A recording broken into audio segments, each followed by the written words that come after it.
Hello friends, I'm Kuldeep Mehta here to teach you. In this video, I will teach you physics of class 12th. Yes, the first unit electrostatics and the first chapter electric charges and fields. Last video में हमने पढ़ा था हमारे घरों के अंदर जो electricity supply होती है। यस, हमारे घरों के अंदर जो इलेक्ट्रिसिटी सप्लाई होती है उसके डिस्क्रिप्शन के बारे में।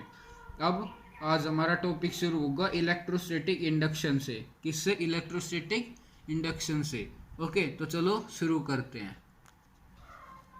चलो तो देखते हैं क्या होता है electrostatic induction. Electrostatic induction. Okay, तो चलो शुरू करते हैं। इलेक्ट्रोस्टैटिक इंडक्शन क्या होता है इसको हम पहले इंग्लिश में लिखेंगे और उसके बाद मैं उसकी हिंदी समझा दूंगा। अब देखते हैं क्या होता है ये। It is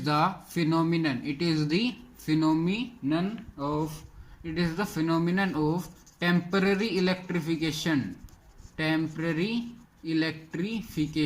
okay, temporary electrification मतलब लंबे टाइम के लिए नहीं, कुछ ही टाइम के लिए। Of a conductor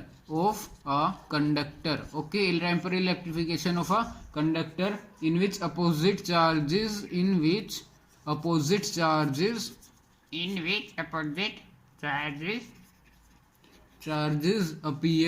appear at the closer end ये दोनों एंड अलग है। ये एंड मतलब एक किनारा और इस यहाँ पे इस एंड का मतलब है और। And similar charge appears on farther end मतलब दूसरे एंड पे। in the presence of a nearby charged body okay, I hope आगे देखते हैं। आई होप आपको समझ में आ गया होगा। अब इसको हिंदी में समझाते हैं, इतनी हार्ड डेफिनेशन नहीं थी। तो अब देखिए क्या होता है। ये एक फिनोमिनन होता है जिसके अंदर हम किसी भी कंडक्टर का टेम्पररी इलेक्ट्रिफिकेशन करते। टेम्पररी इलेक्ट्रिफिकेशन मतलब मैंने बताया था आपको, कुछ टाइम के लिए वो इलेक्ट्रीफाइड हो जाता है। इन विच जिसके अंदर opposite charges appear at the closer and. यहाँ पे पहले ये देखिए, in the presence of A near by charge body. मान लीजिए ये हमारे पास कोई कंडक्टर हो, हमें इसको चार्ज करना है। ये इंसुलेटिंग स्टैंड पे रख दिया है हमने और ये हमारे पास कोई चार्ज बॉडी है, मान लीजिए पॉजिटिव चार्ज बॉडी हमारे पास ये कोई, तो हमें इसे चार्ज करना है। तो इस फिनोमिनन के अंदर अगर हम चार्ज करेंगे तो the opposite charge appear at the closer and. Opposite charges closer and, इसका मतलब है अगर इस पे पॉजिटिव चार्ज है तो अपोजिट चार्ज मतलब नेगेटिव चार्ज इस एंड पे हो जाएगा। और similar charge appear at on farther end. Similar charge मतलब पॉजिटिव चार्ज इस एंड पे चला जाएगा। ओके, ये होता है हमारे पास electrostatic induction. Okay, I hope आपको समझ में आ गया होगा। अब देखते हैं आगे। अब हमारे पास क्वेश्चन बनता है, हम दो स्फेयर्स को इलेक्ट्रोस्टैटिक इंडक्शन के मेथड से कैसे चार्ज कर सकते हैं। तो देखते हैं कैसे चार्ज हो सकता है ये। हम इसको पॉइंट में बनाकर भी लिख सकते हैं। तो मैं इसको पॉइंट में बनाकर लिख रहा हूँ। मेरा पहला पॉइंट है hold the two spheres on an insulating stand okay, and place them in contact okay. तो ये हमने दो कॉन्टैक्ट में रख दिए स्फेयर और दोनों को एक एक इंसुलेटिंग स्टैंड के ऊपर रख दिया है। अब हमारे पास आता है सेकंड स्टेप के अंदर हम क्या करेंगे, bring a positively charged body या फिर positively charge glass rod near the left sphere okay. हम कोई भी पॉजिटिवली चार्ज बॉडी को इस लेफ्ट स्फेयर मतलब ये वाला स्फेयर इसके यहाँ पे लगा देंगे। तो इसके बाद देखते हैं, then the free electrons get attracted. मैं ग्लास रोड को लेकर चल रहा हूँ पॉजिटिवली चार्ज बॉडी, तो यहाँ पे मैं लिख दूंगा get attracted towards glass rod towards glass rod. Okay, अब देखते हैं आगे क्या लिखना है। The left surface of the left sphere get. तो इस पे कौन सा चार्ज आ जाएगा? जब हम यहाँ पे पॉजिटिवली चार्ज रोड लेकर आएंगे तो हमारे पास यहाँ पे नेगेटिव चार्ज आ जाएगा। Okay, get left sphere develops a negative charge while the right sphere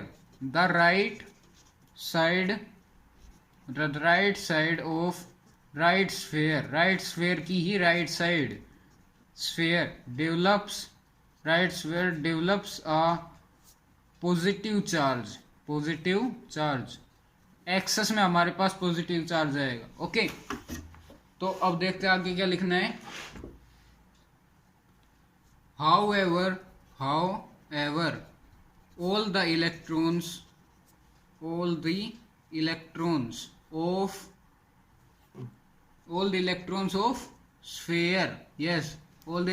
of sphere do not collect at left face। Okay, वैसे ये हमारे पास लिखना कोई ज़रूरी नहीं है। हम अगर यहाँ तक भी लिख देंगे तो सफिशियंट है, हमें पूरे मार्क्स मिल सकते हैं इस पॉइंट के लिए। तो हमारे पास ये दो इंसुलेटिंग स्फीयर थे, इनको इंसुलेटिंग स्टैंड पे रख रखा था। हम यहाँ पे एक पॉजिटिवली चार्ज ग्लास रोड लेके आए तो ये वाला एंड नेगेटिवली चार्ज हो गया और ये एंड पॉजिटिवली, क्योंकि यहाँ पे पॉजिटिव चार्ज आएगा तो इसके नेगेटिव को अट्रैक्ट कर लेगा और यहाँ पे पॉजिटिव चार्ज जमा हो जाएगा। अब देखते हैं third point.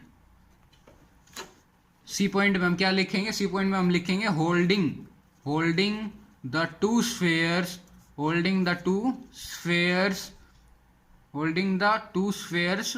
in contact and the glass rod sorry, यहाँ पे हम स्फेयर्स को कांटेक्ट में नहीं रखेंगे। ओके, हम यहाँ पे सिर्फ इतना लिखेंगे, holding the glass road near the left sphere separate the two spheres by a small distance। Okay, by a small distance। तो इसके लिए हम डायग्राम बनाते हैं। ये हमारी पॉजिटिवली चार्ज ग्लास रोड, जिसे हम इसके पास ही रखेंगे, और ये इंसुलेटिंग स्टैंड, तो इनको थोड़ा सा दूर कर देंगे हम। ओके, तो इसके ऊपर जो पॉजिटिव चार्ज है वो यहीं पे रहेगा। ओके, अब देखते हैं फोर्थ पॉइंट हमारे पास क्या लिखेंगे हम, डी। हम फोर्थ पॉइंट लिखेंगे रिमूव द ग्लास रोड। हम ग्लास रोड को रिमूव कर देंगे और उसके बाद the charges on sphere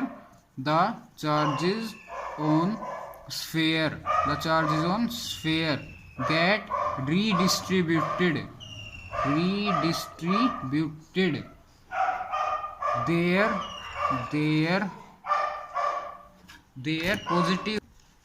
their positive and negative charges face each other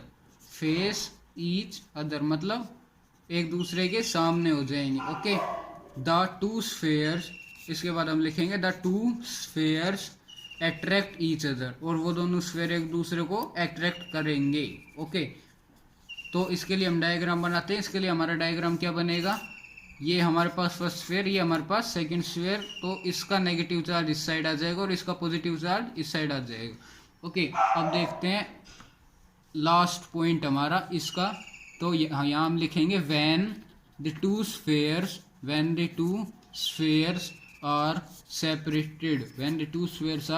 separated quite apart, मतलब हम उनको थोड़ा सा और दूर कर देंगे। द charges on them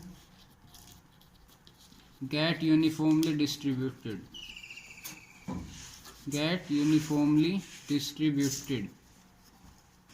इसके लिए डायग्राम बनेगा, ये फर्स्ट इंसुलेटिंग स्फीयर, ये सेकंड, और इसके ऊपर चार्ज आ जाएगा नेगेटिव और इस पे पॉजिटिव। ये इवनली स्प्रेड हो जाएंगे कंप्लीट स्फेयर के ऊपर, जैसे इस पर नेगेटिव आ जाएगा और इस पर पॉजिटिव कंप्लीट स्फेयर में स्प्रेड हो जाएगा। ये था हमारा इंसुलेशन दो स्फेयर्स का इलेक्ट्रोस्टैटिक इंडक्शन से चार्जिंग। अब देखते हैं एक सिंगल स्फेयर को इंसुलेशन से कैसे चार्ज कर सकते हैं, मतलब इलेक्ट्रोस्टैटिक इंडक्शन से कैसे चार्ज कर सकते हैं। तो इसका हमारा पहला पॉइंट बनेगा hold the metal sphere on an insulating stand. Okay, bring a negative भी ला सकते हैं और पॉजिटिव भी ला सकते हैं। मैं नेगेटिव लेके चल रहा हूँ। Negatively charge plastic rod, okay, plastic rod या फिर negatively charge body near it मतलब स्फेयर के पास। The free electrons of sphere are repelled to farther and the near end becomes positively charged. Okay, I hope इतना समझ में आ गया होगा।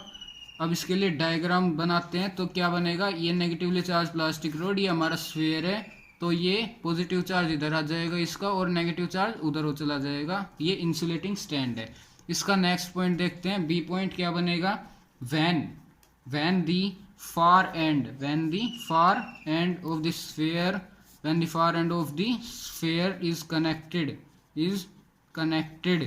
to the ground by a connecting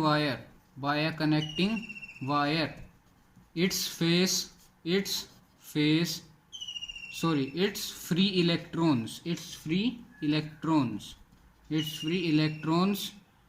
flow to ground. Okay, flow to ground.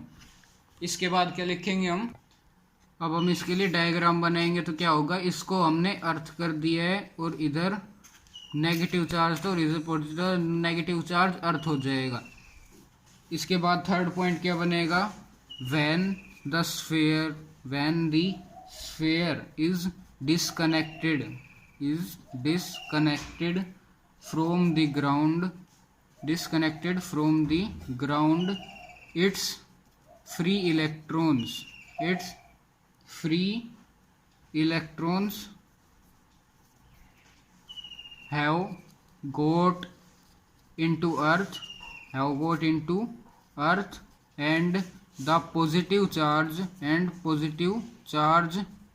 will spread over the sphere.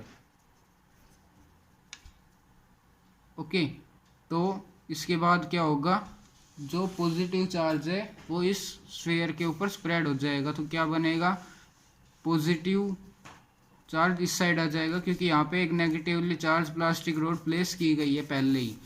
और last point इसका क्या बनेगा, when the plastic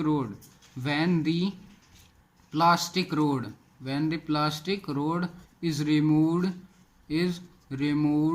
the positive charge spread whole over the sphere and अब आगे देखते क्या लिखना है, and the sphere get completely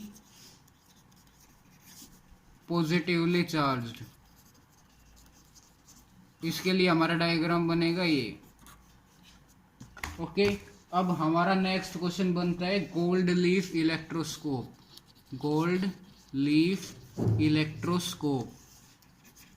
तो सबसे पहले हम इसका डायग्राम बना लेंगे। हमारा इसका डायग्राम कुछ ऐसे बनेगा।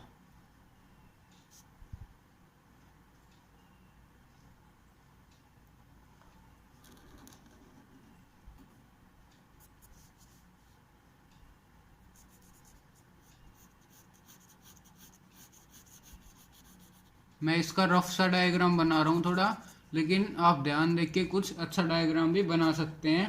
तो हम यहाँ पे एक एक क्या लगा देंगे, रबर स्टॉपर। ओके, ये एक रबर स्टॉपर लगा दी हमने। ये हमारे पास एक मेटल रोड है, ये हमारे पास क्या है, एक मेटल रोड है।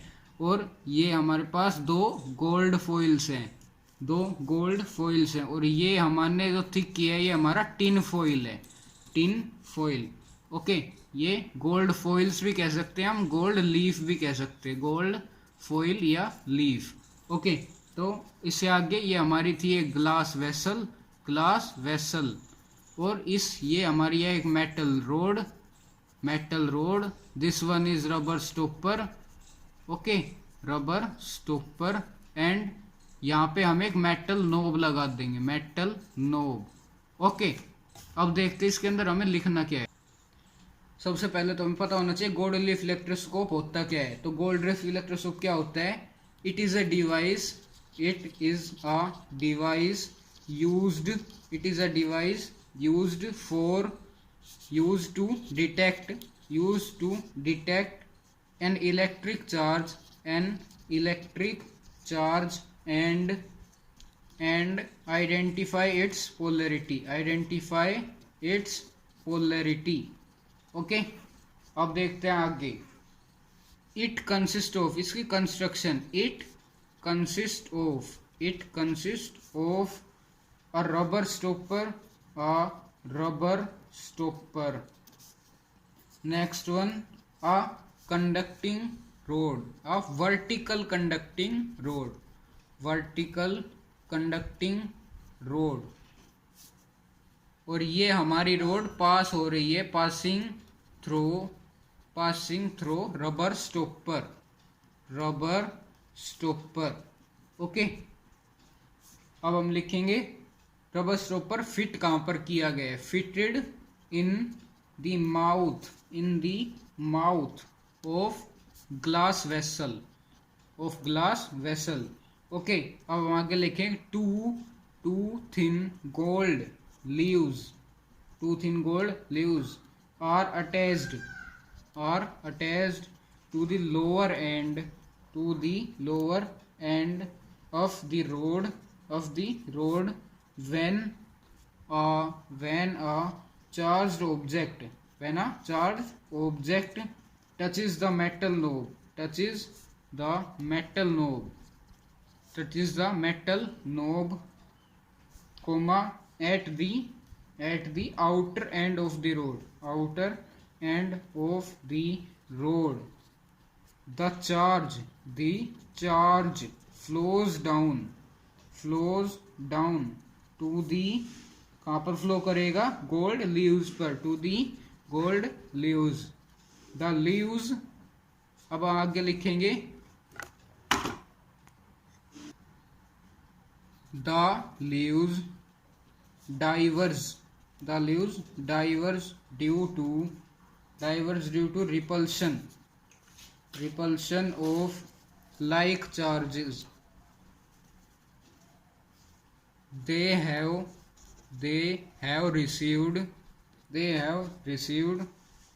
और एक लाइन लास्ट में मेन लाइन है, इसको हम लिखेंगे द डिग्री ऑफ डाइवर्जेंस। मतलब जिस डिग्री से ये लीव्स डाइवर्स हो रही है, मतलब एक दूसरे से दूर जा रही है, रिपेल हो रही है, of leaves, the degree of divergence of leaves is,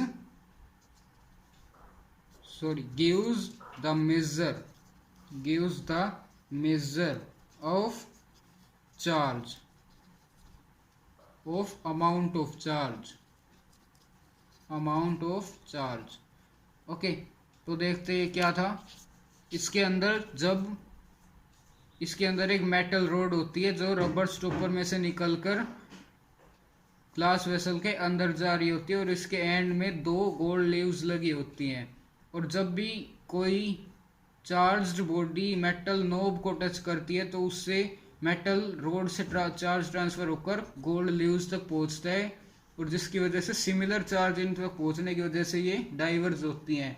और उनकी डाइवर्जेंस की डिग्री, मतलब वो जिस एंगल से डाइवर्ज हो रही है वो उन अमाउंट ऑफ चार्ज की अमाउंट ऑफ चार्ज बताता है। ओके, अब हमारे पास आगे आता है properties of charge. Properties of charge, charge की प्रॉपर्टीज। ओके, तो हमारे पास चार्ज की पहली प्रॉपर्टी क्या होती है? चार्ज पॉजिटिव भी हो सकता है, नेगेटिव भी हो सकता है और जीरो भी हो सकता है। Charge can B positive, negative और जीरो। हमारी सेकंड प्रॉपर्टी आती है quantization of charge. Charge is always quantized, always quantized. Okay, charge हमेशा क्वांटाइज होता है। चलो इसको थोड़ा समझ लेते हैं, क्वांटाइजेशन क्या होता है। सबसे पहले पता होना चाहिए क्वांटाइजेशन फिजिकल क्वांटिटी, कोई भी हमारे पास फिजिकल क्वांटिटी है उसके क्वांटाइजेशन को क्या कहते हैं, क्या होता है वो। तो ये होता है it means that the physical quantity does not vary continuously to have any arbitrary value, but it can change discontinuously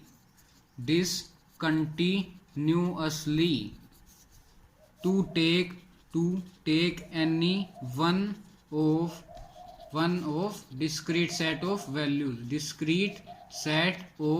values। Okay, I hope इतना समझ में आ गया होगा। इसको एक बार मैं फिर से समझा देता हूँ।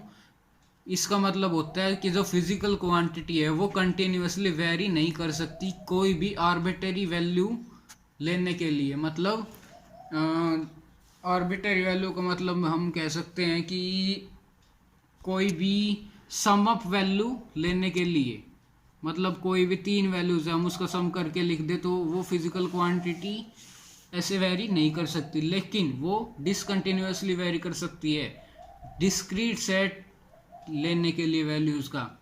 मतलब डिस्क्रीट सेट जैसे हमारे पास 2 3 4 ये तीन वैल्यूज है, इनमें से कोई भी एक लेने के लिए डिसकंटिन्यूअसली वेरी कर सकती है। अब आता है quantization of electric charge. Quantization of electric charge क्या होता है? It means that the total charge of a body is always an integral multiple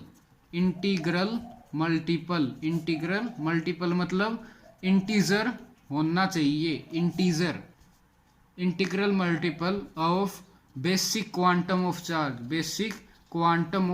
charge. Last video मैंने आपको क्वांटम ऑफ चार्ज के बारे में बताया था। मतलब जो एक इलेक्ट्रॉन पर चार्ज रहता है वो उसे हम क्वांटम ऑफ चार्ज कहते हैं। तो क्वांटाइजेशन को हम किससे डिनोट करते हैं? Q, small q equals to n, where n is number means integral value and E is charge on an electron, n is number of electrons, E is quantum of charge and Q is quantization। Okay, अब देखते हैं आगे जहाँ पे n की कुछ भी value हो सकती है, +-1 0 +-2 +-3 +-4 एंड सो ऑन। हमारी चार्ज की थर्ड प्रॉपर्टी आती है additivity of charge means charge is additive in nature. Okay, तो इसको समझ लेते हैं क्या होती है। तो एडिटिविटी ऑफ इलेक्ट्रिक चार्ज का मतलब होता है the total charge of a system is the algebraic sum of all the individual charges located at different position या फिर different point या positions inside the system।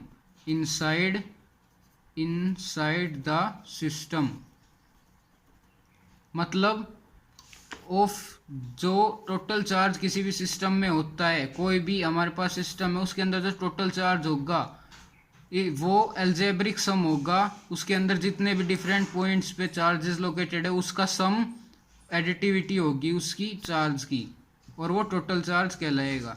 तो इसको हम लिख सकते हैं, अगर हमारे पास Q1 Q2 और सो ऑन टू Qn ऐसे हमारे पास चार्जेस हैं तो हम उसको ऐड करके लिख सकते हैं Q equals to Q1 plus Q2 plus and so on to Qn। ये हमारे पास एडिटिविटी ऑफ इलेक्ट्रिक चार्ज होता है। हमारी चार्ज की नेक्स्ट प्रॉपर्टी मतलब फोर्थ प्रॉपर्टी आती है conservation of charge.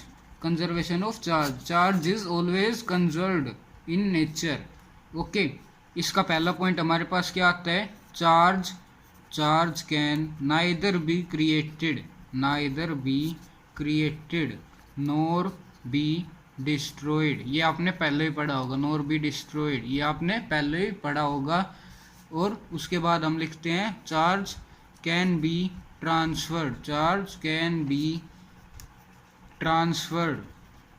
From one body to another. Okay, अब इसके दूसरे पॉइंट में हम क्या लिखते हैं, the total charge of universe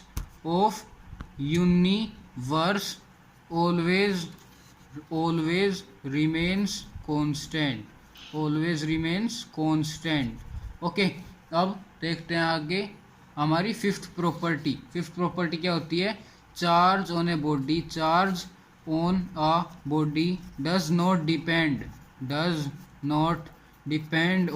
doesn't depend on its speed।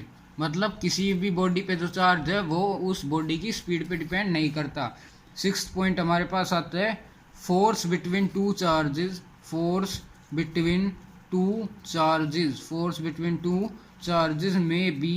may be attractive or repulsive। Okay, charge, कोई भी दो चार्ज हमारे पास पॉजिटिव नेगेटिव, तो उनके अंदर अट्रैक्टिव फोर्स होगी, पॉजिटिव चार्ज के अंदर रिपल्सिव, नेगेटिव में repulsive, and last one negative and positive में अट्रैक्टिव। ओके, और हमारे पास लास्ट इसकी प्रॉपर्टी आती है इनवेरियंस ऑफ चार्ज। ओके, इस प्रॉपर्टी को थोड़ा समझते हैं, इस प्रॉपर्टी में क्या होता है। ये चार्ज की प्रॉपर्टी, ये वाली चार्ज की प्रॉपर्टी, ये दोनों सेम है। इसका मतलब होता है जो चार्ज का मैग्नीट्यूड है वो बॉडी की स्पीड के साथ चेंज नहीं होता। ओके, चाहे स्पीड, बॉडी की स्पीड और ऑब्जर्वर की स्पीड चाहे कुछ भी हो। ओके, थैंक्स, आज के लिए इतना ही। अगर कोई भी प्रॉब्लम हो तो कमेंट बॉक्स में लिख के ज़रूर बताना, मैं पूरी कोशिश करूँगा उसको दूर करने की। और thanks, like, share and subscribe. Okay, bye. अब मिलते हैं अगली वीडियो में।